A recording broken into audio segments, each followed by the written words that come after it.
नमस्कार। आलीदेखि थालीसम्म, गोठदेखि ओठसम्म आवाज बिनको आवाज यो हो कृषि टेलिभिजन। हमेसा 24 घण्टा तपाईँको साथमा किसानसँग सिधा कुरा अन्तर्गत कार्यक्रम हेलो किसानमा यहाँहरूलाई हार्दिक स्वागत छ। म हुँ असीम सापकोटा। आज पनि विविध विषयहरूसँग यहाँहरूको माझ उपस्थित भइसकेको छु र आज पनि हामीले विशेष गरी एउटा सेक्टरलाई अलिकति सम्भावनाको रूपले हामीले हेर्दैछौँ। प्राविधिक रूपमा समस्या चुनौतीहरू के कस्ता हुन सक्छन् र प्राविधिक रूपमा हामीले कसरी सामना गर्न सक्छौँ भन्ने विषयलाई अलिकति हामीले उजागर बनाउँदैछौँ। अर्थात् आज हामीले नेपालमा मत्स्य पालन व्यवसायको इतिहासदेखि आजसम्मको क्रमबद्ध तरिकाले कसरी अगाडि बढेको छ र नेपालमा साँच्चीकै सम्भावना हो त माछा पालन व्यवसाय अर्थात् मत्स्य पालन व्यवसाय, हामीले यसलाई आज अलिकति नजिकबाट निहाल्ने प्रयास गरेका छौँ। कार्यक्रम अवधिभर सुनेर साथ दिनुहोला यो यहाँहरूलाई आग्रह पनि गर्दैछौँ। र आज पनि हामीले विशेषतः मत्स्यसँग अर्थात् माछासँग सम्बन्धित सरोकार राख्ने विभिन्न निकायका पदाधिकारीहरूसँग र योसँग सम्बन्धित विज्ञहरूसँग हामी आज कुराकानी गर्ने प्रयास गरेका छौँ। यसै स्वरूप आज हामीले कार्यक्रमको सुरुवातमा चाहिँ पोखरामा गण्डकी रेनबो ट्राउट फार्मका सञ्चालक, रेनबो ट्राउट माछा पालन गरेर सफल बन्दै गर्नुभएका एकजना किसानको सुरुवातमा अनुभव सार्छौँ भने हामीले त्योभन्दा पछाडि केन्द्रीय मत्स्य संरक्षण तथा प्रबन्धन केन्द्रका प्रमुख प्रमोद रिजालसँग हामी कुराकानी गर्छौँ। त्यसै गरी हामी मत्स्य अनुसन्धान केन्द्र पोखराका प्रमुख डाक्टर मोहम्मद इकबाल हुसेनसँग पनि हामी कुराकानी गर्छौँ भने हामीले मत्स्य अनुसन्धान महाशाखा गोदावरीकी प्रमुख निता प्रधानसँग पनि हामी छलफल गर्छौँ। त्यसै गरी हामीले वरिष्ठ मत्स्य विज्ञ तथा पूर्व निर्देशक मत्स्य विकास निर्देशनालयका पूर्व निर्देशक रमानन्द मिश्रसँग पनि हामी पक्कै पनि छलफल गर्छौँ र हामीले आज मत्स्य पालन व्यवसायमा नेपालमा सम्भावना के कस्तो छ र इतिहासदेखि आजसम्म कसरी गुज्रिएको छ यो व्यवसाय भन्ने विषयमा पनि हामी केन्द्रित हुने प्रयास गरेका छौँ। र लाखौँ युवाहरू स्वदेशमै बस्न चाहन्छन्, स्वदेशमै स्वरोजगार बन्न चाहन्छन् र मत्स्य पालन व्यवसाय चाहिँ साँच्चीकै युवाहरूको लागि आकर्षणको क्षेत्र हो कि होइन, यहाँभित्र चाहिँ समस्या चुनौतीहरू के कस्ता रहेका छन् भन्ने विषयलाई पनि आज हामीले अलिकति सूक्ष्म तरिकाले यहाँहरूमा केलाउने प्रयास गर्दैछौँ। र हामीले आज पनि सुरुवातमा एउटा मत्स्य पालनसँग सम्बन्धित एउटा रिपोर्ट तयार पारेका छौँ। यो रिपोर्ट सुन्छौँ। रिपोर्टभन्दा पछाडिमा हामीले अगाडि उद्घोष गरिएका व्यक्तिहरूसँग छलफल गर्नेछौँ। हामीसँगै रहनुहोला।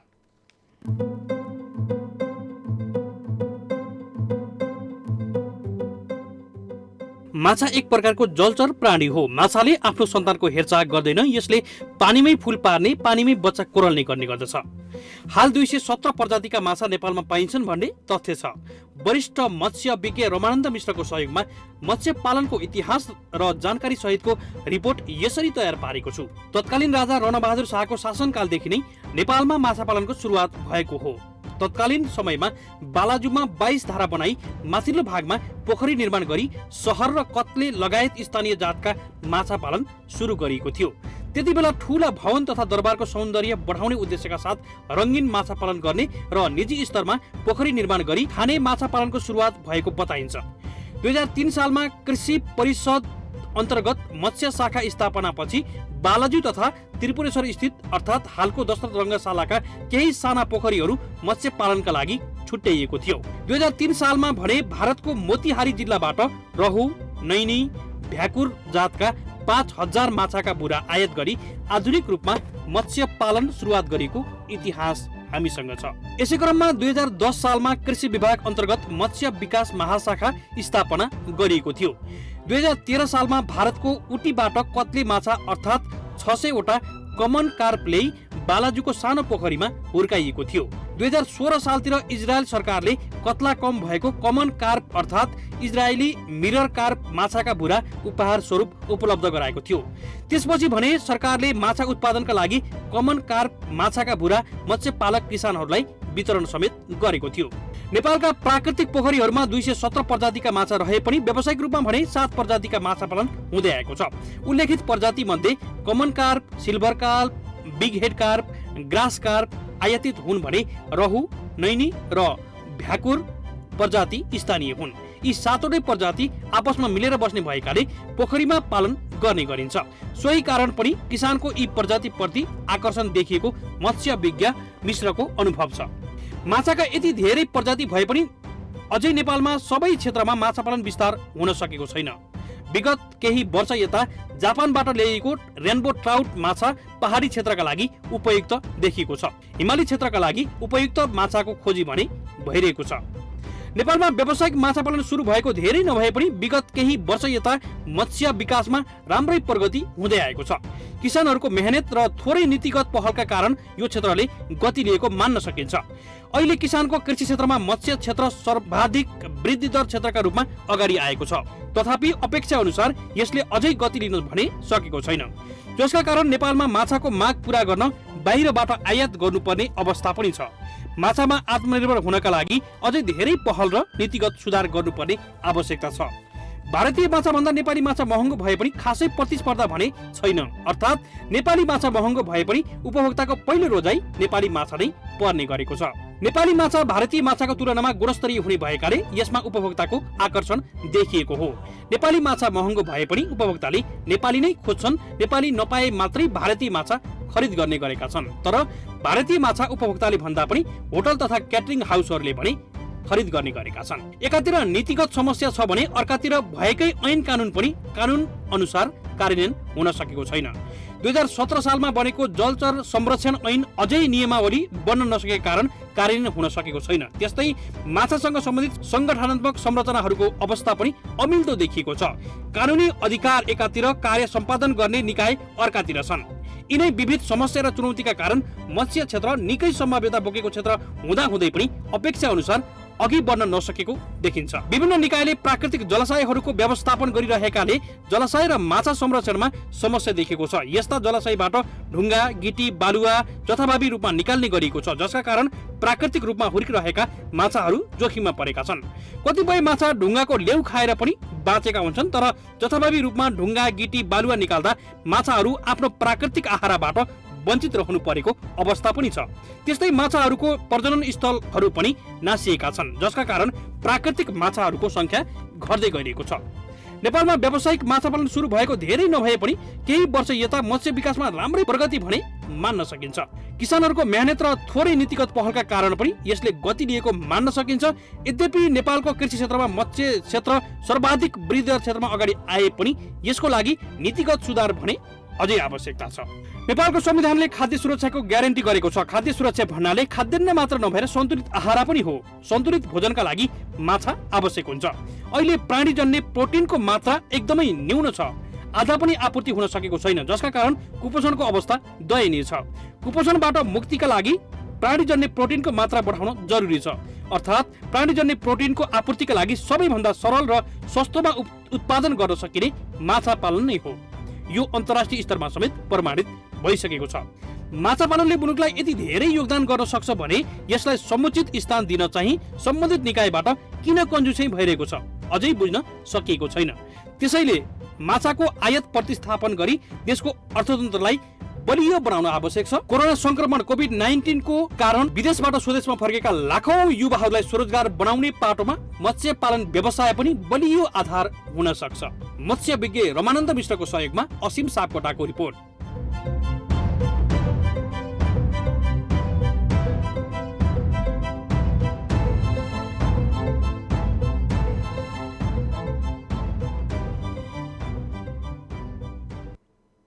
हजुर, हामीले रिपोर्टबाट पनि धेरै कुराहरू उजागर गर्ने प्रयास गरेका थियौँ। नेपालमा सम्भावना भएको क्षेत्र चाहिँ मत्स्य पालन व्यवसाय पनि हो भन्ने खालको सन्देश हामीले यति बेला दिएका थियौँ। र हुन त अलिकति नीतिगत कानुन बनेको एकातिर र कार्यान्वयन पक्ष अर्कोतिर, अर्थात् अलिकति सङ्घीय संरचनाले पनि अलिकति असर पारेको छ भन्ने कुराहरू पनि आउँछन्। यद्यपि मत्स्य पालन व्यवसाय चाहिँ राम्रोसँग फस्टाउन सक्ने आधार बोकेको क्षेत्र चाहिँ हो र खाद्य सुरक्षासँग सम्बन्धित रहेको विषयलाई पनि हामीले मत्स्य पालन व्यवसायले थप उकासियो भने चाहिँ यसले खाद्य सम्प्रभुताको लागि पनि ठुलो योगदान दिन सक्छ भन्ने खालको सन्देश पनि आज हामीले दिने प्रयास गरेका छौँ। हो, धेरै युवाहरू स्वदेशमै काम गर्न चाहन्छन्, स्वदेशमै स्वरोजगार खोजिरहेका पनि छन् र तिनीहरूलाई रोजगार दिन सक्ने एउटा दरिलो आधार भनेको मत्स्य पालन व्यवसाय पनि हुन सक्छ। आज भारतीय माछासँग नेपाली माछाको प्रतिस्पर्धा छैन, हामीले अगाडि रिपोर्टमा भनेका थियौँ। यद्यपि नेपाली माछा पाएसम्म चाहिँ हाम्रा नेपाली उपभोक्ताले चाहिँ नेपाली माछा नै खाने गरेको अवस्था चाहिँ छ। यद्यपि नेपाली नपाए मात्रै अन्य माछाहरू प्रयोग गरेको यथार्थ पनि छ र भारतमा धेरै अनुदान छ मत्स्य क्षेत्रमा। नेपालमा त्यस्ता खालका अनुदानका कार्यक्रमहरू, किसानलाई लाभान्वित गर्ने खालका कार्यक्रमहरू चाहिँ अलिकति कमजोरी हुँदा पनि किसानहरू धेरै चाहिँ व्यावसायिक रूपमा अगाडि आउन नसकेका हुन् कि भन्ने पनि भान हुन्छ। यद्यपि हामीले आज माछासँग सम्बन्धित सरोकार राख्ने विभिन्न व्यक्तिहरूसँग जोडिँदै गर्दा पनि यो विषयलाई पनि पक्कै पनि हामीले उठाउने प्रयास गरेका छौँ। हामी सँगै रहनुहोला, कार्यक्रम अवधिभर सुनेर पनि साथ दिनुहोला, यो यहाँहरूलाई आग्रह पनि गरेका छौँ। र हामीले यति बेला माछा पालन व्यवसायमा चाहिँ सफल बन्दै गर्नुभएका अमृत प्रसाद गुरुङसँग हामी यति बेला जोडिने प्रयास गरेका छौँ। गण्डकी प्रदेशमा गण्डकी रेनबो ट्राउट फार्म सञ्चालन गर्दै हुनुहुन्छ। हुन त नेपालमा रेनबो ट्राउटको सुरुवात अलिक पछाडिदेखि नै सुरुवात भएको हो, आयातित हो। यद्यपि नेपालमा चाहिँ नेपाली पानी सुहाउने माटो सुहाउने अर्थात् नेपाली चिसो सहने खालको जात भएको हुनाले पनि रेनबो ट्राउट पछिल्लो समयमा चाहिँ अत्याधिक मात्रामा सर्वप्रिय पनि बनेको छ। हर्लकै बन्ने, त्यसै गरी स्वादको हिसाबले पनि मिठो भएको हुनाले पनि रेनबो ट्राउटमा किसानहरूको आकर्षण बढेको छ र उपभोक्ताहरूको पनि यसमा आकर्षण पक्कै पनि बढेको छ। त्यसैले रेनबो ट्राउट पनि एउटा सही विकल्प बन्न सक्छ भन्ने खालको सन्देश दिनको लागि रेनबो ट्राउट माछा पालन गर्दै गर्नुभएका किसानलाई यति बेला हामीले जोड्ने प्रयास गरेका छौँ भने हामीले त्योभन्दा पछाडि केन्द्रीय मत्स्य संरक्षण तथा प्रबन्धन केन्द्रका प्रमुख प्रमोद रिजालसँग पनि हामी कुराकानी गर्ने प्रयास गरेका छौँ। तत्कालीन मत्स्य विकास निर्देशालयको यो नाम पनि अलिकति परिवर्तन भएको छ, केन्द्रीय मत्स्य संरक्षण तथा प्रबन्धन केन्द्रको रूपमा परिचित छ अहिले पछिल्लो समयमा। र यो सङ्घीय सरकार अन्तर्गत, केन्द्रीय सरकार अन्तर्गत देशैभरका किसानहरूलाई चाहिँ लक्षित काम गर्न सक्ने खालको एउटा स्वायत्त निकाय पनि हो मत्स्य क्षेत्रको लागि। त्यसै गरी हामीले मत्स्य अनुसन्धान केन्द्र पोखरासँग पनि हामी जोडिने प्रयास गरेका छौँ। यसका प्रमुखसँग हामी जोडिने प्रयास गरेका छौँ। यो चाहिँ गण्डकी प्रदेश अन्तर्गत, गण्डकी प्रदेशलाई आधार मानेर चाहिँ गण्डकी प्रदेशको मन्त्रालय अन्तर्गतको मत्स्य अनुसन्धान केन्द्र पोखराको एउटा गण्डकी क्षेत्रको लागि यो संस्थापना भएको छ, अर्थात् स्थापना छ। पहिलादेखि नै थियो, यसलाई प्रदेश अनुसार चाहिँ अगाडि बढाइएको पनि छ यो कार्यक्रमलाई। यसै गरी मत्स्य अनुसन्धान महाशाखा गोदावरी यो चाहिँ केन्द्रीय सरकार अन्तर्गतको निकाय पनि हो र यसले विशेष गरी मत्स्य पालनमा अनुसन्धानको रूपमा पनि काम गर्ने गर्दछ। र त्यसै गरी हामीले वरिष्ठ मत्स्य तथा पूर्व निर्देशक, मत्स्य विकास निर्देशालयका तत्कालीन निर्देशक रमानन्द विश्वसँग पनि हामी जोडिने प्रयास गरेका छौँ। उहाँ चाहिँ माछा पालनको एउटा व्यवसायलाई व्यावसायिक मूर्त रूप दिनको लागि निकै ठुलो योगदान पनि दिनुभएको छ र वरिष्ठ मत्स्य विज्ञ पनि हुनुहुन्छ। उहाँसँग पनि हामी जोडिने प्रयास गरेका छौँ। र यति बेला हामीसँग गण्डकी रेनबो ट्राउट फार्म पोखराका सञ्चालक अमृत प्रसाद गुरुङ हुनुहुन्छ। हामी उहाँलाई स्वागत गर्दछौँ। अमृतजी नमस्कार, यहाँलाई स्वागत छ।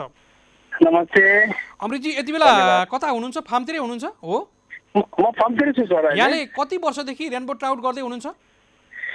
मैले 2067 मे 1बाट सुरु गरेको। 2067 सालबाट है? 11 वर्ष सुरु भयो। 10-11 वर्ष भइसक्यो है अमृतजी? हजुर हजुर हजुर। यहाँले रेनबो ट्राउट नै पाल्छु भन्ने सोच अथवा कसरी जानकारी पाउनु भएको थियो? कहाँबाट जानकारी पाउनु भएको थियो? यो चाहिँ पहिला म इन्डियन आर्मीको म रिटायर भएर म जापान गएको थिएँ। ए हजुर हजुर। जापानमा यस्तैमा अलिकति काम गर्ने मौका पाएँ। रिटायर भएपछि मेरो जो पार्टनर हुनुहुन्छ, मेरो साडु दाइ हो नाताले, हामी दुईटाको चाहिँ सल्लाह के हो भने रिटायर लाइफ आफ्नै देशमा केही गरौँ, कुनै पनि काम आफूले जानेको काम गर्नुपर्छ, तिमीले त्यसमा काम गरेको छौ, त्यही काम हामीले गर्नुपर्छ भनेर दाइले भन्नुभयो। अनि त्यसपछि आएर चाहिँ हामीले सुरु गरेको। 10 वर्षदेखि निरन्तर रूपमा गरिराख्नु भएको छ है? निरन्तर रूपमा गरिरहेको। अहिले कति एरियामा गर्नु भएको छ? कति क्षेत्रफल छ यहाँको? कतिवटा पोखरी छन्? अहिले हाम्रो चाहिँ तल चाहिँ 22वटा सिमेन्टेड पोखरीहरू छ। अर्को चाहिँ ठुल्ठुलो पोखरीहरू चाहिँ 5वटा छ। माथि अर्को हाम्रो प्याकले चाहिँ अनुदान दिएर चाहिँ हामीले 1,15,00,000 एउटा फर्म तयार गरेछ 25 पोखरी जग्गामा। 2टा फर्म छ सर हाम्रो। जस्तो कि अमृतजी, अब यो रेनबो ट्राउटको सम्भावना पहाडी क्षेत्रमा राम्रो हुन्छ। हामीले अगाडि पनि भन्यौँ, नेपाली माटो जुन पहाडी क्षेत्रको माटो र पानी रुचाउने जात हो यो, हामीले अगाडि पनि भनेका थियौँ, रिपोर्टमा पनि भनेका थियौँ। यद्यपि कतिको सम्भावना रहेछ रेनबो ट्राउटको चाहिँ पहाडी क्षेत्रको लागि? एकदमै राम्रो हुन्छ। जति पनि हाम्रो पहाडमा चिसो पानीहरू छ त्यसमा चाहिँ 21 डिग्री प्लस भएको हुनु पर्दैन, त्यो ठाउँमा चाहिँ एकदम सम्भावना छ र यसको माग पनि धेरै छ सर अहिले हाम्रो। जस्तो अहिले साना ठुला गरी कति जति छन् अहिले रेनबो ट्राउट? साना भुरादेखि अब बजार लाने तयारी अवस्थाका पनि होलान्, कति जति छन् यहाँसँग? तथ्याङ्क छ, सङ्ख्या छ? हामीले चाहिँ 2 लाख जति भुरा राखेको हुन्छु वर्षपछि। र अहिले हाम्रो तयारी चाहिँ वर्षमा हाम्रो 22-25 टन माछा निक्लिन्छ। अहिले चाहिँ लकडाउनले गर्दाखेरि अहिले चाहिँ हाम्रो चाहिँ माछा अलिकति पहिले बिक्री भइसक्यो होइन। अहिले चाहिँ हामी 10-12 टन चाहिँ ग्राउन्डमा चाहिँ एभाइलेबल छ पोखरीमा। जस्तो अरू पशुपालन अथवा चाहिँ पोल्ट्री व्यवसाय, कुखुरा पालन जस्तो समस्या त छैन नि? लकडाउन भए पनि पोखरीमै रहेर चाहिँ हुर्किराखेका छन् नि है? हुर्किरहेछ। सायद अलि होटल व्यवसायहरूलाई चाहिँ सायद अलिक बढी भयो, तर हामी खानको लागि चाहिँ एकदम ठिक छ, राम्रो छ सर। जस्तो अमृतजी बजारको हिसाबले पनि अरू माछा भन्दा रेनबो ट्राउट चाहिँ अलिकति महँगोमै बिक्छ नि है बजारमा? हो, कारण चाहिँ यसको चाहिँ दाना पानी नै महँगो हुन्छ र त्यसैले पनि यो अलिकति महँगो हुन्छ। यसको दाना नै 135-35 रुपियाँ किलो पर्छ। अमृतजी, हामी कुराकानीको अन्तिममा छौँ। रेनबो ट्राउट यदि कसैले गर्न चाह्यो भने चाहिँ के कुराहरूमा ध्यान दिनुपर्छ, के कुराहरू चाहिँ बुझेर आउनुपर्ने रहेछ, यहाँको अनुभवले के भन्छ? सबभन्दा पहिला त हामीले जग्गाको छनौट गर्नुपर्छ। सकभर चाहिँ जग्गा चाहिँ त्योभन्दा माथि कुनै पनि गाउँ नहोस् र पानीको टेम्परेचर नाप्नुपर्छ। 20 डिग्री 21 डिग्री टेम्परेचर भन्दा तल होस्। त्यो धेरै चिसो पानीमा पनि हुन्न, फेरि यसको ग्रोथ हुन्न। यसको सुइटेबल टेम्परेचर भनेको चाहिँ 16 देखि 18 डिग्री टेम्परेचर एकदम सुइटेबल टेम्परेचर मानिन्छ। त्यस्तो चाहिँ यातायातको पनि सुविधा हुनुपर्छ, किनकि तयारी माछालाई पनि ल्याउनु पर्यो, दाना पानी ओसार पसारको लागि चाहियो। र आफैले बिजुली छ भनेदेखि आफैले दाना बनायो भने हामीले एकदम सस्तामा दाना बनाउन सक्छ र हामीले चाहिँ कम प्राइसमा दिन सकिन्छ। जस्तो कि अहिले यहाँहरूले पोखराबाट पनि, पोखरा त अब अनुसन्धान केन्द्र पनि छ, मत्स्य अनुसन्धान केन्द्र पोखरा अहिले गण्डकी प्रदेश अनुसार चाहिँ अगाडि बढेको छ। यद्यपि यो संस्थाले तपाईँलाई सहयोग गरेको छ कि गरेको छैन? हामीलाई चाहिँ यो ट्याग भन्ने संस्था थियो पहिला 2072 मा चाहिँ सुरु भएको थियो। त्यसबाट चाहिँ हामीले 50 लाख रुपियाँ $50,000 42 लाख समथिङ पाएको थियो हामीले कर सर कटाएर। अरू चाहिँ प्रधानमन्त्री कृषि कार्यक्रम भनेर त्यसमा पनि अलिअलि पाउँछ। प्राविधिक अनुदान सहयोग चाहिँ एकदमै पाएको छु। सहयोग चाहिँ पाइराख्नु भएको छ नि? सहयोग पाइराख्नु भएको छ? सहयोग पाइरहेको छ। प्राविधिक सहयोग चाहिँ एकदम फुल्ली पाउँछ। हामीले केही अप्ठ्यारो पऱ्यो भने उहाँहरूले चाहिँ तुरन्त भन्नुहुन्छ। जस्तो कि अमृतजी, आम किसानहरूको गुनासो चाहिँ सहयोग नै पाइएन भन्ने खालको गुनासो पनि आउँछ कि, जस्तो काम गरेपछि सहयोग चाहिँ पाइएछ नि भन्ने खालको सन्देश यहाँले दिनुभयो है? प्राविधिकको सहयोग त खै हामीले त पाइरहेको छु, के अरे अरू त कस्तो भयो होइन, साह्रै दुर्गम भएर हो कि। हामीले चाहिँ ब्लिडिङको समयमा र फेरि अरू चाहिँ के यस्तो रोग पर्यो यस्तो पर्यो, हामीले चाहिँ अब थाहा नहुने रोगहरू नयाँ नयाँ रोगहरू आयो भने उहाँहरू आउँछ, टेम्परेचर हेरेर सबै चिज हेरेर चाहिँ उहाँहरूले चाहिँ यो दबाई खुवाऊ भनेर भन्नु सहयोग दिन्छ। हुन्छ अमृतजी, आफ्नो महत्त्वपूर्ण समय दिनुभयो, यहाँ फार्ममा काम गर्दै गर्दा पनि आम किसान वर्गलाई चाहिँ आफ्नो अनुभव साथ दिनुभयो। हामी धेरै नै आभारी छौँ। यहाँलाई कृतज्ञ ज्ञापन गर्दै बिदा गर्न चाहन्छौँ। नमस्कार। हजुर, हामीसँग गण्डकी रेनबो ट्राउट फार्मका सञ्चालक मध्येका दुईजना पार्टनरसिप हुनुहुन्थ्यो। उहाँले भनि पनि राख्नु भएको थियो, अमृत प्रसाद गुरुङ हुनुहुन्थ्यो। हामी उहाँसँग छलफल गरेका थियौँ। उहाँ चाहिँ इन्डियन आर्मी हुनुहुन्थ्यो र रिटायर समयमा अवकाश प्राप्त पछाडि चाहिँ स्वदेशमै आएर केही चाहिँ गरौँ न त भन्ने खालको सन्देश दिनको लागि पनि उहाँले काम गर्नुभएको छ। यस्ता खालका व्यक्तिहरूले काम गरिसके पछाडि अन्यहरूलाई प्रेरित गर्नको लागि पनि एउटा सपोर्ट पनि हुन्छ र हामी उहाँसँग त्यही भएर पनि हामी कुराकानी गरेका थियौँ। र हो, पक्कै पनि हामीले जीवनमा केही न केही चाहिँ गर्नैपर्छ भन्ने कुरा पनि हो। कतिले पुग्ने कतिले नपुग्ने भन्ने कुरा चाहिँ मापदण्ड पक्कै पनि हुँदैन। यद्यपि हामीले जुनसुकै पेसामा काम गर्दै गर्दा पनि हामी त्यो पेसाबाट सन्तुष्ट, हामी रम्नुपर्छ, खुसी साथ काम गर्नुपर्छ भन्ने कुरा चाहिँ अवश्य महत्त्वपूर्ण कुरा पनि हो। त्यसैले हामीले जुन पेसाबाट पनि हामी आनन्द लिन जान्नुपर्छ। त्यसैले कृषि पेसा जतिको आनन्द लिन जान्ने पेसा अथवा आनन्द दिने पेसा कुनै पनि छैन भन्ने खालका आम किसानहरूका अनुभवलाई पनि हामीले यति बेला समेट्ने प्रयास गरेका हौँ। र हामीले यति बेला टेलिफोन लगाउँदैछौँ केन्द्रीय मत्स्य संरक्षण तथा प्रबन्धन केन्द्रका प्रमुख प्रमोद रिजालज्यूलाई हामी टेलिफोन गर्ने प्रयास गरेका छौँ।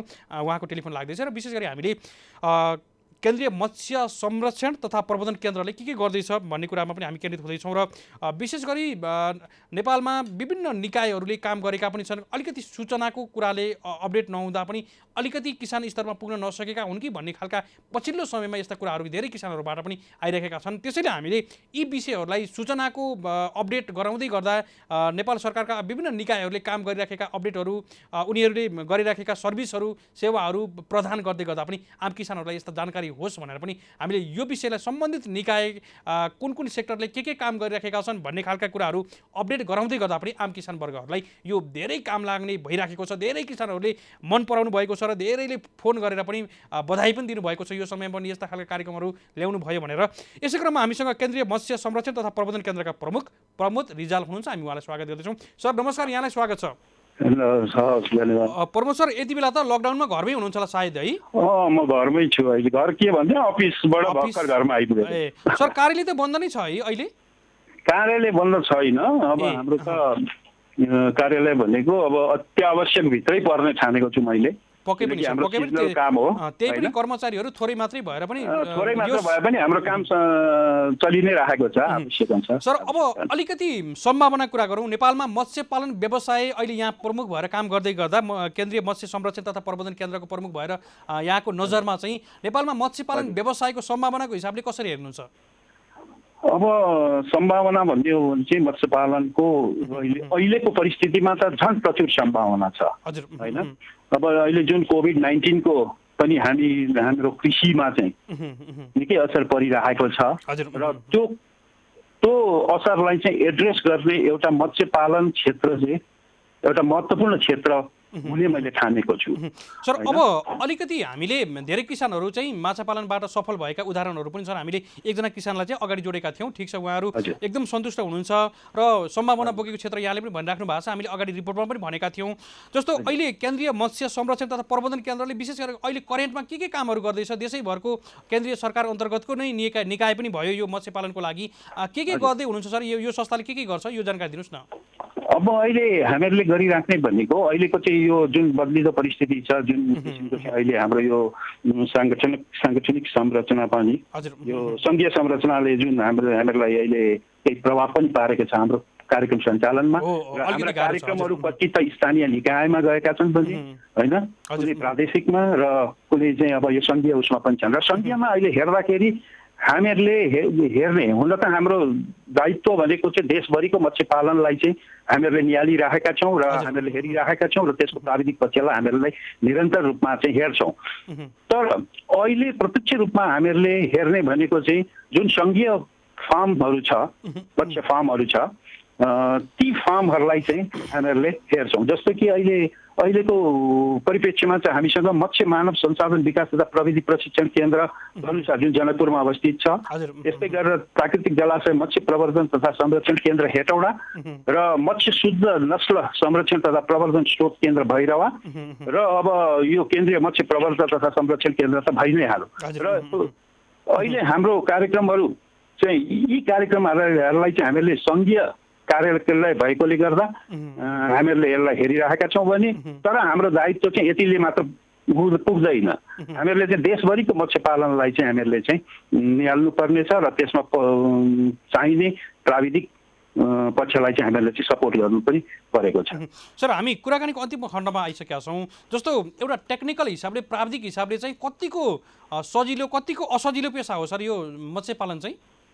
मत्स्य पालनलाई अब हुन त म के भन्छु भनेदेखि मत्स्य पालनलाई एक किसिमले भन्ने हो भने त यो सजिलो पेसा पनि हो होइन। किसानहरूले चाहिँ यसलाई चाहिँ एउटा कुरो कसरी पनि सोध्छन् भनेदेखि चाहिँ माछा ल्याउने, पोखरीमा राख्ने अनि निकाल्ने भन्ने एक थरीको किसानले सोध्छन् भने जो चाहिँ व्यावसायिक किसान हुन्छ उसले चाहिँ के ठान्दछ भने चाहिँ त्यतिले मात्र माछालाई पुग्दैन होइन।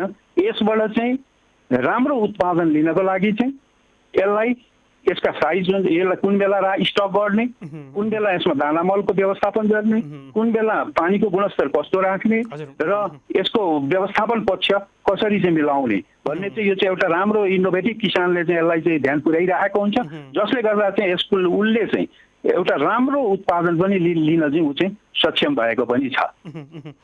सर हामी कुराकानीको अन्तिम खण्डमा छौँ। जस्तो हामीले यो प्राविधिक सेवाहरू अथवा भूरा व्यवस्थापनका कुराहरू, नयाँ जातका कुराहरूमा चाहिँ अहिले यहाँहरूले संरक्षण र प्रबन्धन पनि गर्नुभएको छ नि है?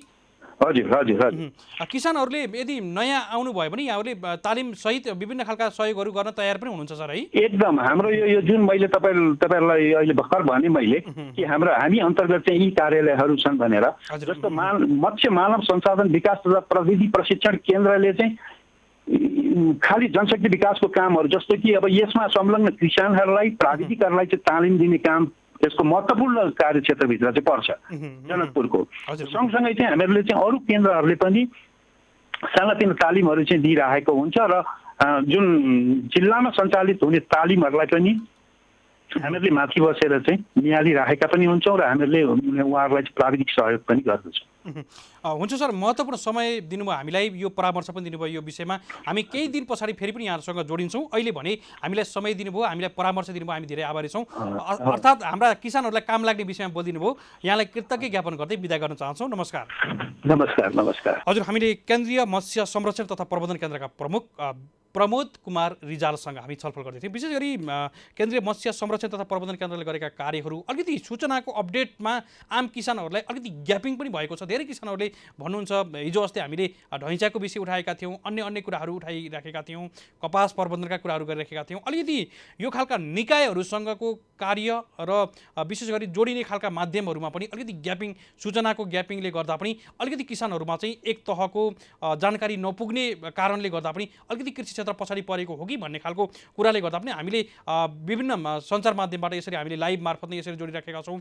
अन्य सञ्चार माध्यमबाट पनि हामीले यो खालका कुराहरू आवश्यक छ है भनेर पनि जानकारी दिँदै गर्दा पनि किसानहरूलाई थप सहयोग भइराखेको छ, यो भने हामीले महसुस गरेका छौँ। र हामीले यो प्रयास स्वरूप पनि यहाँहरूलाई विभिन्न निकायका कुराहरू अपडेट गराउँदै, यो संस्थाले के गर्दैछ भन्ने कुराको अपडेट गराउँदै गर्दा पनि धेरै किसानहरूलाई काम लागिराखेको छ। त्यसैले पनि हामीले थप युवाहरूलाई, विदेशबाट फर्केर स्वदेशमै स्वरोजगार बन्न चाहने युवाहरूलाई चाहिँ यो विषय काम लागिरहेको छ र मत्स्यपालन क्षेत्रले पनि स्वरोजगार दिन सक्छ भन्ने खालको सन्देश यति बेला हामीले पसिरहेका छौँ।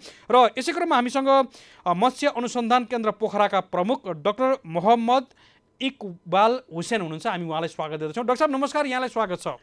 नमस्कार। नमस्कार डाक्टर साहब, यति बेला पोखरातिरै हुनुहुन्छ यहाँ है? अहिले हाम्रो मत्स्य अनुसन्धान केन्द्र पोखरा चाहिँ गण्डकी प्रदेश अन्तर्गत नै सञ्चालित छ है? हजुर हजुर। डाक्टर साहब, अहिले मत्स्य अनुसन्धान केन्द्र पोखराले के गर्दैछ यो जानकारी दिनुहोस् न। हाम्रो केन्द्रले अहिले चाहिँ अब जुन नियमित रूपमा जुन अनुसन्धानका कार्यहरू 10वटा क्रियाकलापहरू यहाँ छन्, प्रोजेक्टहरू छन्, त्यो सञ्चालन गरिरहेका छन्। यसका अलावा चाहिँ हामीहरूले हरेक साल चाहिँ 20 लाखदेखि 25 लाख चाहिँ माछाका स्वस्थ भुराहरू चाहिँ उत्पादन गरेर गण्डकी प्रदेशका हरेक जिल्लाहरूमा किसानहरूलाई हामीले त्यो सुविधा उपलब्ध गराइरहेका छौँ। 20 लाखदेखि 25 लाख कुन जात भन्नुभयो डाक्टर साहब यहाँले? यसमा चाहिँ 7 जातका माछा जुन हामीले इन्डियन मेजर कार्प भन्छौँ र त्यसपछि चाइनिज कार्प भन्छौँ।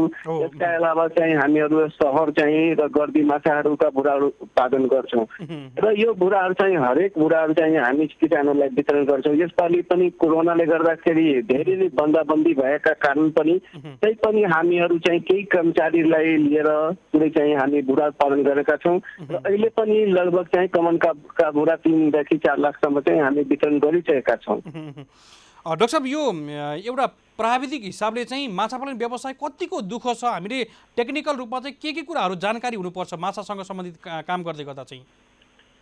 हामीले चाहिँ माछा पालनको लागि चाहिँ एकदम सजिलो पनि छन् र अलिकता ट्रेनिङको अवश्य नै चाहिन्छ। हामीले माछा पालनको लागि दुईटा कुरो सम्झिनुपर्छ। एउटा के छ भने जस्तै तापक्रम अनुसार चाहिँ माछा पालन चाहिँ अलग अलग हुन सक्छ। जस्तै चिसो पानीका माछा पालन र चाहिँ त्यसै गरी न्यानो पानी माछा पालन, अब यो दुईटा कुरो छुट्याउनलाई जेनरली नै हामीले तापक्रम लिनुपर्छ। र हाम्रा यो जिल्लाहरूमा चाहिँ पहाडी जिल्लाहरूमा जेनरली चिसो पानी हुन्छन्, तर चिसो पानी भए पनि 16 देखि 18 डिग्री सेन्टिग्रेडका बिचमा छन् अथवा 15 देखि 18 डिग्रीका छ भने त्यो ताप पालन गर्ने, तर 20 भन्दा माथि तापक्रम छ भने त्यस्ताहरूमा काप माछा पालन गर्न सकिन्छ। यसरी चाहिँ हामी छुट्याएर कुन माछा पालन गर्ने भने पहिला चाहिँ पानीको तापक्रम लिएर निर्णय गर्न सक्छौँ र हामीले माछा पालनको चाहिँ फार्म स्थापना गर्न सक्छौँ। त्यसको लागि प्राविधिक रूपमा सुरुमै चाहिँ हामीले कहाँ असलगत निरीक्षण गरी त्यसका प्राविधिक सरसल्लाह लिइराख्नुपर्छ। जस्तो कि डाक्टर साहब, गण्डकी प्रदेशमा हामीले हेर्ने भने चाहिँ बढी जसो फस्टाउन सक्ने माछा चाहिँ रेनबो ट्राउट नै देखिन्छ है?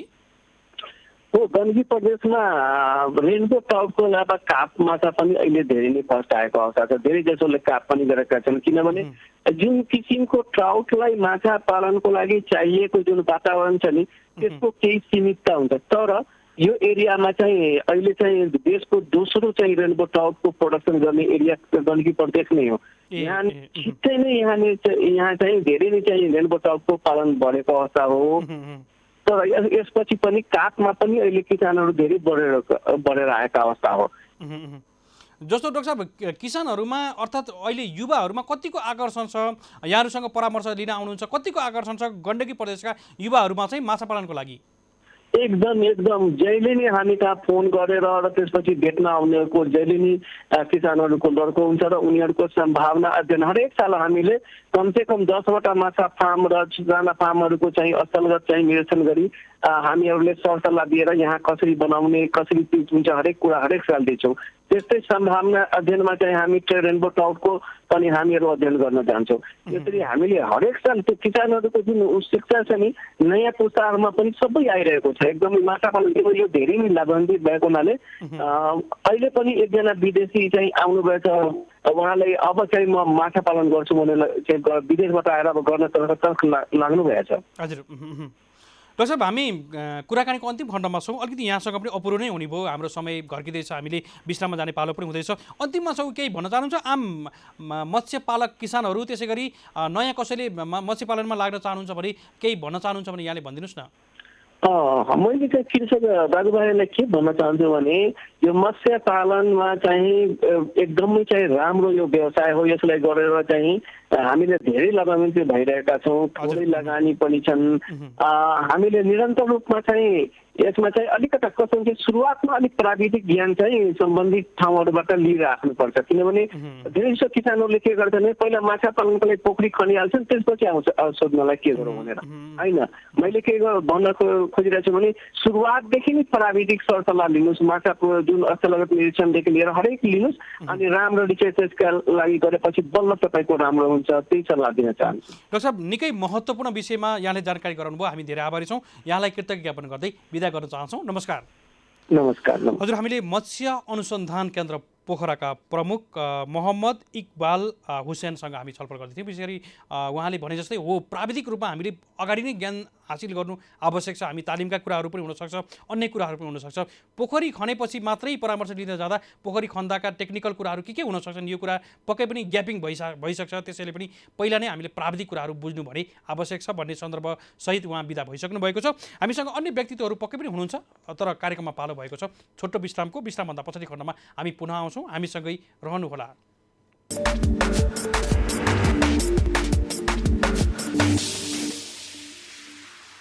हजुर, कार्यक्रममा पुनः स्वागत छ। हामी यति बेला कार्यक्रम हेलो किसानमा रहेका छौँ। कृषि टेलिभिजनको राष्ट्रिय च्यानल मार्फत हामी एकैसाथ लाइभमा यहाँहरूमा प्रसारित भइरहेका छौँ भने यहाँहरूले यति बेला हाम्रो युट्युब पेजबाट पनि एकैसाथ लाइभमा हेर्दै हुनुहुन्छ, सुन्दै पनि हुनुहुन्छ। त्यसै गरी हाम्रो फेसबुक पेजबाट पनि हामी एकैसाथ लाइभमा यहाँहरूमा प्रसारित भइरहेका छौँ भने मेरो पर्सनल पेज अर्थात् असीम सापकोटाबाट पनि हामी एकैसाथ लाइभमा यहाँहरूमा प्रसारित भइरहेका छौँ। धेरै व्यक्तिहरूले सुनिराख्नु भएको छ, हेर्दै पनि हुनुहुन्छ, यो जानकारी पनि उहाँहरूले गराउनु भएको छ। र हामीले आज मत्स्य पालन व्यवसायलाई कसरी हामीले परिमार्जित गर्न सकिन्छ, कसरी व्यवस्थित गर्न सकिन्छ भन्ने विषयमा हामी सन्दर्भ जोड्ने प्रयासमा हामी जुटेका थियौँ। र विशेषतः हामीले इतिहासदेखि आजको अवस्थासम्म माछा पालन व्यवसाय कसरी गुज्रेको छ, हामीले सन्तोष गर्नुपर्ने आधार छ कि छैन भन्ने विषयलाई पनि हामीले यति बेला खेलाइराखेका छौँ। हामीले विभिन्न व्यक्तिहरूसँग हामी विश्रामभन्दा अगाडि खण्डमा जोडेका थियौँ। अमृत प्रसाद गुरुङ, उहाँ चाहिँ रेनबो ट्राउट पोखराका किसान हुनुहुन्थ्यो भने हामीले केन्द्रीय मत्स्य संरक्षण तथा प्रबन्धन केन्द्रका प्रमुख प्रमोद रिजालसँग, त्यसै गरी हामीले मत्स्य अनुसन्धान केन्द्र पोखराका प्रमुख मोहम्मद इकबाल हुसैनसँग पनि हामी जोडिएका थियौँ भने यति बेला हामीसँग मत्स्य अनुसन्धान महाशाखा गोदावरीकी प्रमुख निता प्रधान हुनुहुन्छ। हामी उहाँलाई स्वागत गर्दछौँ। नमस्कार, यहाँलाई स्वागत छ। नमस्कार। आज हामीले म्याम विशेष गरी यो मत्स्य पालन व्यवसायलाई अलिक नजिकबाट पनि हेर्दैछौँ। सम्भावना कुराहरू चाहिँ हामीले गरिसक्यौँ, अगाडिका विज्ञहरूले भनिसक्नु भएको छ। विशेष गरी मत्स्य अनुसन्धान महाशाखा गोदावरीले चाहिँ के कुराहरू गर्दैछ यो अनुसन्धानको पाटोबाट, यो जानकारी दिनुहोस् न म्याम यति बेला। अहिले मत्स्य अनुसन्धान महाशाखामाको प्रोजेक्टहरूबारे भन्नु पऱ्यो तपाईँले होइन? हजुर हजुर। हो, यसमा चाहिँ अब विभिन्न प्रकारको 9वटा प्रोजेक्टहरू छ हाम्रो। अब मत्स्य अनुसन्धान यो महाशाखा भएको हुनाले हामीले चाहिँ खालि आफ्नो केन्द्रलाई मात्रै नहेरेर अलि देशभरिकोलाई हेर्नु हो, पक्कै पनि। हजुर। जस्तो कि अब हुन त अब हामीले सानोदेखि हेर्छौँ, जस्तो कि अब पहिलादेखि आएको छ कस्ट अफ प्रडक्सन घटाउनको लागि यो ट्राउटमा चाहिँ हामीले लो कस्ट फिड डेभलपमेन्ट भनेर लोकली अभाइलेबल फिड इन्ग्रिडियन्ट्सहरू जस्तो कि सिस्नो भयो, सिल्कोम प्युपी भयो, त्यस्तै गरेर यो ब्लड मिलहरू यस्तो राखेर पनि कस्ट अफ प्रडक्सन घटाइरहेका छौँ। भनेदेखि यो मेरी गोल्ड भयो होइन, अनि त्यस्तै यो रातो भेडे खुर्सानी क्यारोटहरू राखेर यस्तो रिसर्चहरू गरिरहेका छौँ। यो पनि अति आवश्यक छ भनेदेखि त्यो बाहेक अब देशलाई अब समग्रमा रूपमा हेर्दाखेरि कन्जर्भेसन पनि जानु पर्यो र यो माछाको चाहिँ जस्तो कि स्टक जमानामा ल्याएको यो काठ माछाहरू के छ भनेदेखि हामीहरूको प्राइभेटमा होस् सरकारीमा होस् के गर्छ भनेदेखि आफ्नो माछा जति छ ह्याचरी माछा त्यही माछाबाट नै फेरि चाहिँ ब्रिडिङ गरेर त्यसैको बच्चाहरूलाई नै राख्ने चलन छ कि, जसले गर्दा चाहिँ एकदम इनब्रिडिङ हुन्छ। त्यसले गर्दा बिचमा फोरमबाट के आउँछ भनेदेखि चाहिँ नि अब यो एकदम इनब्रिडिङ भएको हुनाले गर्दा यसको ग्रोथ भएन, रोग लाग्यो, स्वाद आएन, डिफर्मेटिभ आयो, अर्ली म्याचुरेसन आयो। त्यसले गर्दाखेरि के गर्ने भन्ने प्रश्न आएको हुनाले हामीले स्टक इम्प्रुभमेन्ट भनेर एउटा कार्यक्रम पनि राखेको छौँ। त्यसले गर्दाखेरि चाहिँ नि यो अक्वाकल्चरमा भएको माछाहरू जस्तो यो कमनकार भयो, रहु भयो, त्यस्तै गरिकन खालि त्यसलाई मात्रै उ गर्नु भएन। यो असला माछा छ जुन चाहिँ नि हाम्रो एकदम डोमिनेन्ट कोल्ड वाटर फिस हो, यो चाहिँ धेरै ठाउँमा पाउँछ। यसलाई चाहिँ कसरी प्रमोट गर्ने, यसको स्टक इम्प्रुभमेन्ट कसरी गर्ने, किनभनेदेखि यो चाहिँ एकदमै स्लो ग्रोथ छ कि। हरेक म्यानेजमेन्ट हामीले गऱ्यौँ, फिड म्यानेजमेन्ट गऱ्यौँ, अनेक गर्दाखेरि पनि यसको ग्रोथ हुन नसकेर हामीले ट्राउटलाई भित्राउनु पऱ्यो। किनभने नेपालमा चाहिँ नि चिसो पानीको जसो अपार मात्रामा छ, त्यसलाई सदुपयोग गर्नलाई, त्यो वरिपरि बस्ने मान्छेहरूलाई काम दिनलाई त्यो स्टक इम्प्रुभमेन्ट गरेर चाहिँ नि कुन माछाको पपुलेसन, जस्तो कि अब असलाकै केसमा लियो भने हामी विभिन्न 6वटा नदीबाट चाहिँ यो माछाहरू कलेक्सन गरेर ल्यायौँ। खुदी भयो, मेलम्ची भयो, त्यस्तै गरिकन अरू 6 थरीको माछा, 6 थरीको नदीहरू छ। त्यसबाट ल्याएर चाहिँ कुन माछाको राम्रो छ भन्दाखेरि चाहिँ नि यो चाहिँ एकदम यो खुदीको माछा राम्रो देख्यो भने सभा खोलाको माछा चाहिँ एकदम राम्रो देख्यो। त्यो माछालाई ल्याएर चाहिँ स्टक इम्प्रुभमेन्ट गर्नलाई मेन्टेन गर्नु पर्यो होइन। त्यसले डाइलिल क्रस गरेर हुन्छ कि अब कस्तो क्रस गरेर हुन्छ इम्प्रुभमेन्ट गर्नु पर्यो भनेर सेतीबाट ल्याएर पनि माछा राखेको थियो। एउटा एस्पेक्ट त्यो भयो। त्यसको चाहिँ हामीले यसरी माछा पनि ल्याएर पनि गर्छौँ भने अर्को चाहिँ नि ल्याब वर्क पनि गर्नुपर्छ, मोलिकुलर मार्किङ गर्नुपर्छ। खालि यो फिनोटाइपोजेलिटी मात्रै गरेर हुँदैन। त्यो एउटा जेनेटिक एस्पेक्ट भयो भनेदेखि न्युट्रिसनको मैले भनिहालेँ। त्यस्तै गरिकन अर्को छ डिजिजको छ। यो गोदावरीमा चाहिँ नि के गरिरहेछ भने अब जति जति यो इन्टेन्सिभ कल्चर बढ्दै जान्छ त्यति रोगको प्रकोप बढ्दै जान्छ होइन। त्यसले गर्दाखेरि किसानहरू कहाँ गएर मोबाइल क्याम्प गरेर हुन्छ कि उनीहरूले ल्याएको समस्याहरूलाई हेरेर चाहिँ नि हामीले उनीहरूको रोग लागेको के हो यस्तो उपचार गर्ने काम पनि भइरहेका छौँ। त्यो डिजिजको पछि भयो भने अब अर्को चाहिँ के छ भनेदेखि अब पोस्ट हार्भेस्टको कुरा पनि एकदम इम्पोर्टेन्ट छ। माछा उत्पादन भएको छ, माछा भन्ने कुरा चाहिँ कस्तो हुन्छ भने एकदम सहरको बिचमा हुँदैन, त्यो एकदम टाढा टाढा हुन्छ, ठुल्ठुलो एरियामा गर्ने हुनाले चाहिँ जहाँ हार्भेस्ट भएको छ त्यसको नजिकै बजार हुँदैन, त्यसलाई तुरन्तै ल्याउनुपर्छ। माछा चाहिँ एकदमै छिटो बिग्रन्छ, त्यसलाई चाहिँ कसरी राम्रोसँग ल्याउने भन्ने कुरा पनि अब तुरन्तै बिक्री भएन भने त्यो माछालाई के गर्ने, पोस्ट हार्भेस्ट त्यस्तै जरुरी छ। त्यसको लागि चाहिँ हामीले यसलाई चाहिँ नि फिलेटहरू जस्तो कि हामीले गरिरहेको छौँ, फिलेट बनाउने स्पेसली पङ्गास माछा जुनको चाहिँ प्रडक्सन एकदम हाई छ। यो चाहिँ 40 देखि 50 मेट्रिक टन, जबकि अरू कार्प माछाहरूको चाहिँ कस्तो हुन्छ भनेदेखि 4 मेट्रिक टन पर हेक्टर हुन्छ, 100 देखि 150 मेट्रिक टन हुन्छ भनेदेखि यो चाहिँ एकदम हाई प्रोडक्टिभ छ। त्यसले गर्दाखेरि चाहिँ अब यसलाई एकचोटि हार्भेस्ट पनि गर्नुपर्ने हुनाले यसलाई पोस्ट हार्भेस्ट एकदम जरुरी छ। त्यसको डेभलपमेन्टको काम पनि हामीले गऱ्यौँ। त्यो बाहेक अर्को के छ भनेदेखि अब बजारमा तपाईँले देख्नुभएको होला सुकेको माछा प्रशस्त छ होइन। अब त्यसको क्वालिटी कस्तो छ भने त्यसको अध्ययन गऱ्यौँ होइन। अब उनीहरूले जानेको सुनेको त उनीहरूले गरिरहेकै छन् जस्तो सुकेको छ, तर यसको चाहिँ नि कसरी यसलाई सुकाउने, त्यसलाई चाहिँ कसरी चाहिँ नि यसलाई स्टोर गर्ने, यो चाहिँ खाने योग्य छ कि छैन भने त किसानहरूलाई थाहा हुँदैन। त्यसमा हामीले यसमा पनि अध्ययन गऱ्यौँ र यसको पनि डेभलप भइसकेको छ। हामीले चाहिँ नि आफैले 4 थरीले माछा सुकायौँ, घाममा, सोलर ड्रायरमा, हाइब्रिड सोलर ड्रायरमा स्मोकिङ गरेर माछा सुकाउँदाखेरि सबभन्दा मेन कुरा त हाइजिन रहेछ कि त्यसलाई सफा गरेर सुकायो भने हामीले नुनमा राख्नुहोस्, नुनमा नराख्नुहोस्, नुन बेसार राख्नुहोस्, जेमा राखे पनि यो माछा चाहिँ नि एकदम खानको लागि योग्य रहेछ। तर यसलाई चाहिँ नि हामीले सुकाइसकेपछि एकदम प्लास्टिकमा प्याक गर्न जरुरी छ। किनभनेदेखि हामीले चाहिँ यसै ओपनली राख्यो भनेदेखि मोइस्चर एब्जर्भ भएर त्यो चाहिँ चाँडै नै स्पोइल हुन्छ। त्यसैले यस्तो रिसर्च पनि हामीले गरेर धुन्चे र चाहिने यो जुम्ला जहाँ चाहिँ एकदम ताजा माछाहरू पाउँदैन, हरियो तरकारीहरू पाउँदैन, कमसेकम माल न्युट्रिसन अलिकति भए पनि कम हुन्छ भनेर त्यस्तो ठाउँमा पनि 3 महिनासम्म स्टोर गर्दाखेरि यो एकदम खानलाई योग्य पायो। त्यो ड्राई फिसकोमा पनि हामीले त्यस्तो गऱ्यौँ।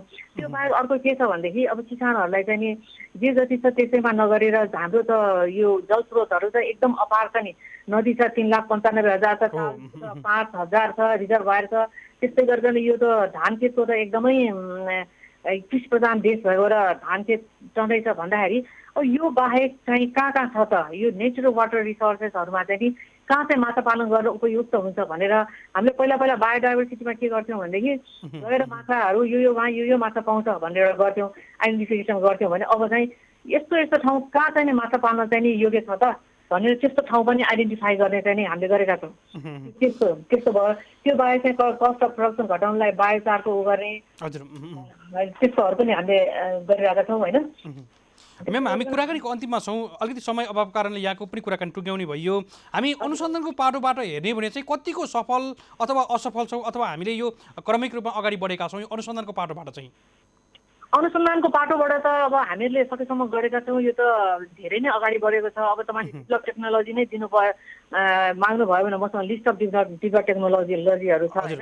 अब मैले फिड भनिहालेँ, त्यस्तै रोगको पनि अनेक, अब यो ट्राउटमा त्यत्रो रोगहरू आयो, सबै चाहिने यो रोगको औषधिहरू पनि हामीले दिइसकेका छौँ होइन। अब अनुसन्धानमा चाहिँ यो एकदमै चाहिने फिजिबल छ, यो गर्न सकिन्छ। म्यान पावर, इन्फ्रास्ट्रक्चर भयो भने हामीसँग चाहिने टेक्नोलोजीहरू चाहिँ थुप्रै छ। हुन्छ म्याम, निकै महत्त्वपूर्ण कुरामा यहाँले बताइदिनु भयो, हामीले अपडेट पनि गराइदिनु भयो। आम किसान वर्गलाई पनि यो विषय पक्कै पनि काम लागेको छ, हामीले यो महसुस गरेका छौँ। यहाँलाई धन्यवाद भन्दै कृतज्ञ ज्ञापन गर्दै बिदा गर्न चाहन्छौँ। नमस्कार। हजुर, हामीले समय अभावका कारणले उहाँलाई बिदा गरिसकेका छौँ। हामीसँग मत्स्य अनुसन्धान महाशाखा गोदावरीकी प्रमुख निता प्रधान हुनुहुन्थ्यो। विशेष गरी हामी अनुसन्धानको पाटोबाट चाहिँ हामी कतिको अगाडि बढेका छौँ र सरकारी निकायले के गर्दैछ भन्ने कुराको विषयमा पनि उहाँले जानकारी गराइदिँदै हुनुहुन्थ्यो। र यो महाशाखाले गरेका कामहरू र किसानहरूसँग जोड्न सकिएको खण्डमा पक्कै पनि हामी किसानहरूलाई पनि कसरी अपडेट गर्न सकिन्छ, सूचनासँग जोड्न सकिन्छ भन्ने खालको अपडेट पनि यति बेला यहाँहरूलाई गराएका छौँ। र हामी कार्यक्रमको अन्तिम खण्डमा छौँ। हामीले समय रहेको खण्डमा वरिष्ठ मत्स्यविज्ञ तथा पूर्व निर्देशक हुनुहुन्छ, मत्स्य विकास निर्देशालयका पूर्व निर्देशक समेत हुनुहुन्छ रमानन्द मिश्रलाई यति बेला हामीले टेलिफोन सम्पर्क गर्ने प्रयास गरेका छौँ। समय थोरै मात्रै छ, हामी सायद उहाँलाई कुराकानी गर्न भ्याउँछौँ भने हामी अलिकति छोटोमा भए पनि कुराकानी गर्छौँ। यद्यपि आजको कुराकानीबाट धेरै कुराहरू यहाँहरूलाई जानकारी प्राप्त भइराखेको छ र विशेषतः यहाँहरू कुनै पनि हामी रमानन्द मिश्रज्यूलाई हामी स्वागत गर्दछौँ। रमानन्द सर नमस्कार, यहाँलाई स्वागत छ। नमस्कार। विशेष गरी सरलाई हामी अन्तिम खण्डमा भए पनि थोरै मात्रै भए पनि यहाँको आवाज आवश्यक छ आम किसानलाई भनेर पनि हामी जोडेका हौँ। सर, हामीले अलिकति सम्भावना कुरा त पक्कै पनि अगाडि पनि गरेका थियौँ। अब यहाँ वरिष्ठ मत्स्यविज्ञको नजरमा चाहिँ नेपालमा सम्भावनासँगै हाम्रो इतिहासक्रम र आजसम्म आएको अवस्थालाई सटिकमा बताइदिनुहोस् न सर यति बेला। अब अहिलेको अवस्था भनेको सम्भवतः मत्स्य पालनको इतिहासमा नै नेपालको लागि चाहिँ एकदमै भनौँ न प्रतिकूल समय छ। किनभने अहिलेको अवस्थामा न भुरा वितरण हुन सकिरहेछ। मेन भुरा उत्पादन गर्ने समय हो अहिले भुरा उत्पादन, अब पोखरीहरू खाली छैनन्, हार्मोनहरू नपाएर किसानहरूले, ह्याचरीवालाहरूले भुरा उत्पादन गर्न सकिरहेका छैनन्। अर्कोतिर अब उत्पादन भएको भुराहरू किसानहरू कहाँ पुगिरहेको छैन, जसले गर्दाखेरि अब ती माछाहरूको भुराहरू उपलब्ध हुन सक्दैन। यसको 12 महिना उत्पादन नहुने माछा त सिजन अनुसारले मात्रै ब्रिडिङ गर्छ। त्यस कारणले गर्दाखेरि सबै जातका माछाहरू चाहिँ अब भनौँ जेठसम्म पनि खुलेन। जेठ त आजदेखि लागिसक्यो होइन। अब जेठसम्म पनि खुल्न सकेन भने एकदमै स्टकिङै एकदमै घट्छ। अहिले यो 2 महिनामा त जे लस भयो रहेछ।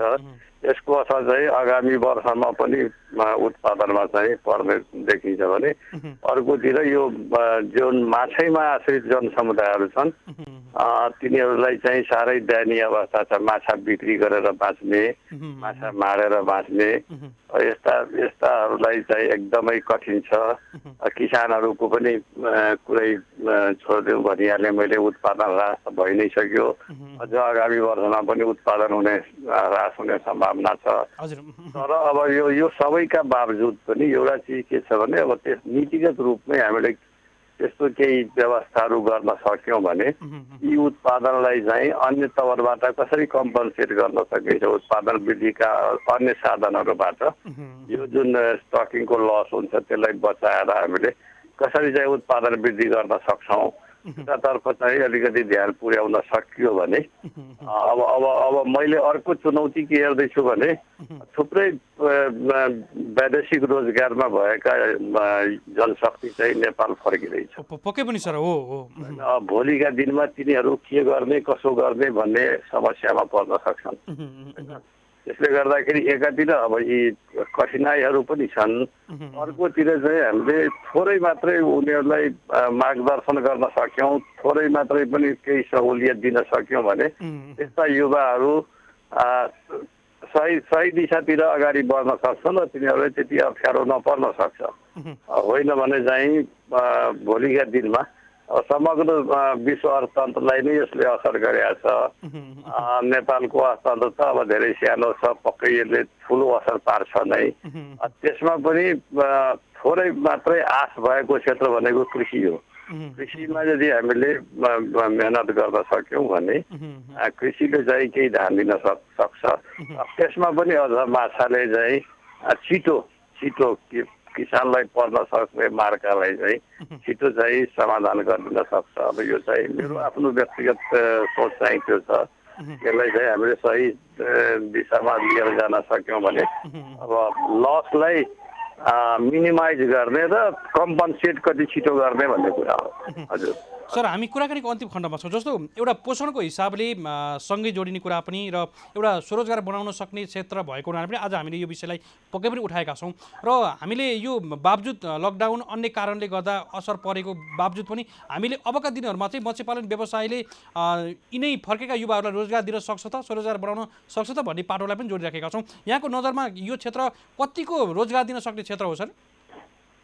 होइन, यसले त यहाँहरू अब सञ्चार माध्यममा जोडेका साथीहरूलाई राम्ररी नै थाहा छ। यसमा लागेका मतलब भनौँ न अधिकांश युवा छन् र युवाहरू पनि जो लागेका छन् तिनीहरूले राम्रो जीवनयापन गरिरहेका छन् भनेपछि राम्रो आम्दानी गरिरहेका छन्। त्यस कारणले त्यसमा चाहिँ दुई मात्रै छैन यो क्षेत्रको उसको बारेमा। अर्को कुरा जस्तो भनौँ न अहिले नै यो उसमा चाहिँ अन्य व्यवसायलाई जति अप्ठ्यारो परेको छ होइन, जसको पोखरीमा अहिले माछा छ उसले आज बिक्री गर्न सकेका छैन। तर भोलिको दिनमा उत्पादनकै ह्रास चाहिँ अब दानासानाले गर्दा अलिअलि भए पनि एकदमै धेरै ठुलो ह्रास चाहिँ हुँदैन। हुन्छ सर, यो महत्त्वपूर्ण समय हामीलाई उपलब्ध गराइदिनु भयो। हामी धेरै आभारी छौँ। यहाँलाई कृतज्ञ ज्ञापन गर्दै बिदा गर्न चाहन्छौँ। नमस्कार। हस्, यहाँलाई पनि धेरै धेरै धन्यवाद। हजुर, हामीले बिदा गरिसकेका छौँ। हामीसँग वरिष्ठ मत्स्य विज्ञ तथा पूर्व निर्देशक मत्स्य विकास निर्देशनालयका पूर्व निर्देशक हुनुहुन्छ। हामी उहाँसँग छलफल गर्दै थियौँ र यो अवकाशको समयमा पनि उहाँ रिटायर भइसक्नु भएको छ र यो समयमा पनि धेरै किसानहरूलाई परामर्श दिँदै विभिन्न खालका प्राविधिक कुराहरू उपलब्ध गराउँदै पनि आउनुभएको छ। हामीले उहाँलाई पनि यति बेला कार्यक्रममा जोड्न आवश्यक छ भनेर पनि हामीले उहाँसँग सम्पर्क गरेर थप जानकारीहरू यहाँहरूलाई दिने प्रयासमा हामी कटिबद्ध भएर अगाडि बढ्यौँ र आजको श्रृङ्खलाको समय पक्कै पनि सकिन लागेको छ। यहाँहरूका विशेष गरी मत्स्य पालनसँग सम्बन्धित कुनै पनि जिज्ञासाहरू भए, कुनै पनि कुराहरू यहाँहरूको ठाउँहरूबाट चाहिँ यो विषयमा प्रवेश गर्न चाहनुहुन्छ अथवा चाहिँ तालिमका कुराहरू हुन सक्छन्, विभिन्न खालका अन्य टेक्निकल कुराहरू हुन सक्छन्, यो जानकारी आवश्यक परे खण्डमा हाम्रो टेलिभिजनको सम्पर्क नम्बर 0155300200 अर्थात् 0155300200 र 985110979192 985110979192 मा